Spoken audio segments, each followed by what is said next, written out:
Аңламый калдым. Әнием җырлый инде, яшьтән үк. Ул инде менә безнең мәдәният йортына төрле чараларда чыгыш ясый, җырлый, ансамбльгә да йөри. Әтием ул электән шигырьләр яза. Профессиональ дәрәҗәдә алмаса инде туганнарга, авыл турында, җитәкчеләр турында шунда шаяртып, шундый колхозда эшләгән чагында ук шундый шаяртып шигырьләр яза иде. Һәм әле көндә дә инде уларны вакыты булганда шулай язып куйгалый. Димәк, җыр сәләте әниеңнән, язу сәләте әтиеңнән булып чыга. Шулай булып чыга. Ә умартачылык кемнән? Монысын да белгәнсез икән.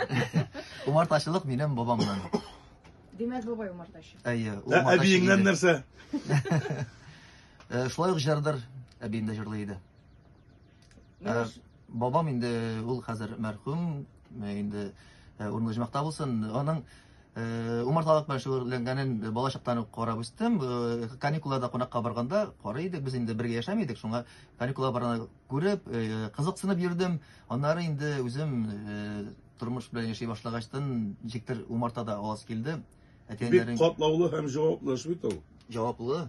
Әле бит аны гел карап тора кирәк. Минем умарталар Башкортстанда, мин Чаллыда. Син алар белән телефонда гына сөйләшеп торасың әллә? Юк, менә бүген сезгә килеп җиттем, шуның кебек